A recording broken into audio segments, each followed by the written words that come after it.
No, nebolo to ani včera, ani predvčerom, ale bolo to pred 15 rokmi. Zuzka mala vtedy už problémy z prvého manželstva a Hanku, dceru. Tá bola s nami a Zuzke sme dali tú voľnosť, že môže si ísť von, môže si aj s kamarátkami alebo so známymi. A tak sa to aj stalo vlastne, že... Tak teda bola sama, tak hovorím, Zuzka, čak čo budeme sedieť, jak staré tetky pri televízori, ideme teda žiť. Tak sme potom vyrazili do mesta a tam vlastne asi sa tam objavil v tom správnom čase Richard. Bolo to v Prievidzi na diskotéke. A prišla som tam a rovno som ho zbadala. A on mňa a už to bolo. Asi mu padla do oka. Si pamätám, ako na mňa zasvietili také pekné zuby, taký úsmev. A to ma tak zaujalo, takže to bolo takéto prvé stretnutie. Najprv som to nebrala veľmi vážne, ale postupne tým, aký je, aký bol ku mne, ako sa nevzdával, ako mal som mňa trpezlivosť. Lebo ja som na začiatku nebola veľmi dobrá na neho. Trošku som sa bála.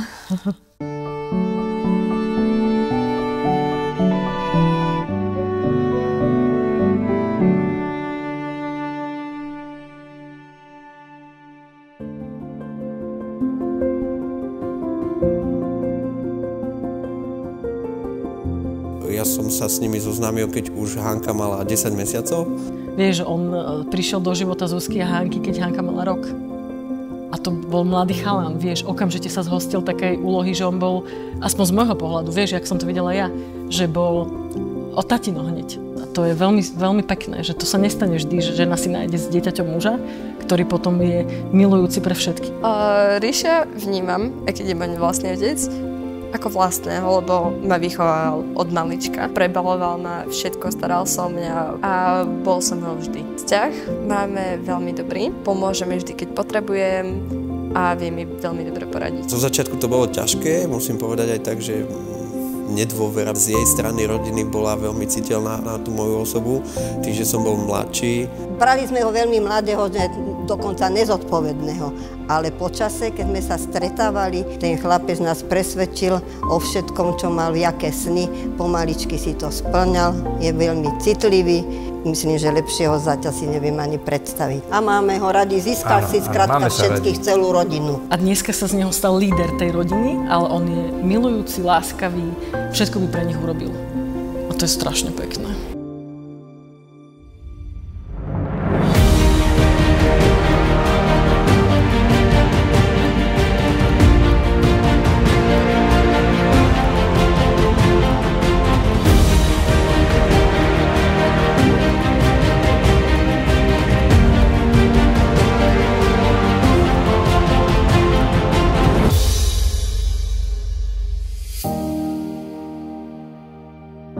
Keď išli do uličkou, tak som si povedala, že konečne. Keď som ich tam videl stáť, som si povedal, že konečne. Konečne to prišlo. Všetci si hneď servítky chystali a som to nechápala, že prečo idú plakať, ale veľmi rýchlo som to pochopila. Bol to veľmi milý moment. Milí snúbenci, vážení svadobní hostia. Jedno slovenské príslovie hovorí, že láska aj hory prenáša. Ak nosíme niekoho vo svojom srdci, dokážeme sa pre neho aj obetovať. Sme schopní zrieknúť sa vlastných záujmov, len aby sme toho druhého urobili šťastným. Preto sa pýtam vás, ženích Richard Bariš, či vstupujete do manželstva s prítomnou Zuzanou Ličkovou? Áno. Ďakujem. Pýtam sa vás, nevesta Zuzana Ličková, či vstupujete do manželstva s prítomným Richardom Barišom? Áno.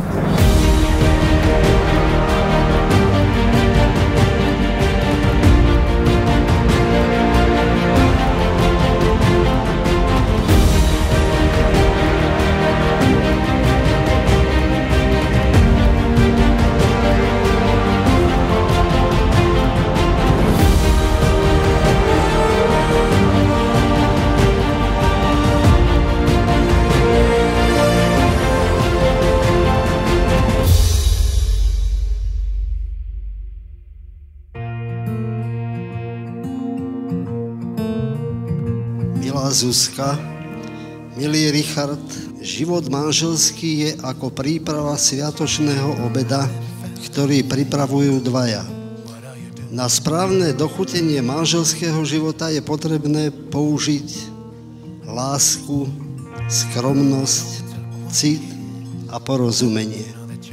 Tieto 4 ingrediencie sa nedajú ničím nahradiť, preto ich používajte v maximálnej miere, aby život chutil vám aj vašim deťom.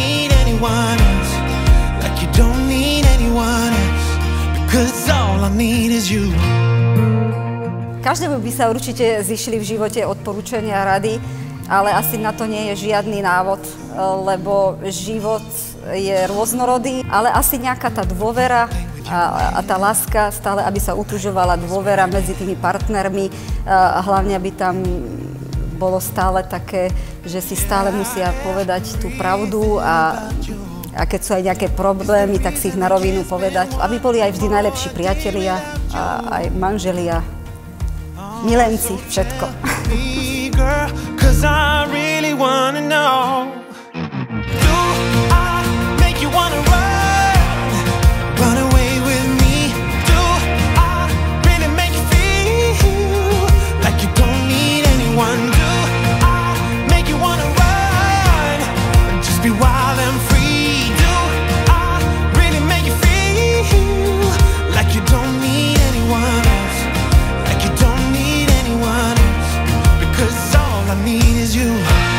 Im to klape. Oni sú super, akože, vieš, ale že nie je veľa párov, ktoré si povie, že tam není čo riešiť. Tak pre mňa sú oni to, že není čo riešiť. Oni sa moc nehádajú práve, že? Ja som ich asi nevidela sa hádať, čo je zaujímavé, ale to som ešte nezažila. To manželstva im želám len to dobré, nech majú viac času na seba, čo najviac.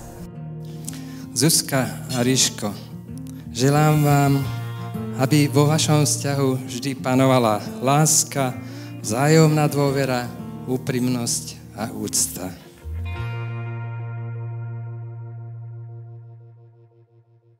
Keď pôjdem od mamky, pôjdem pod vienečkom.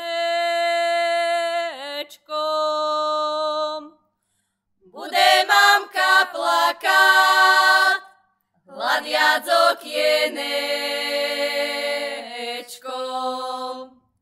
Keď pôjdem od mamky, budú mi húci hrať. Bude mamka volať, vráca cerúška vrát. A ja sa nevrátim do domu vašeho. Vyvolila som si svojho milého. Vyvolila som si svojho milého.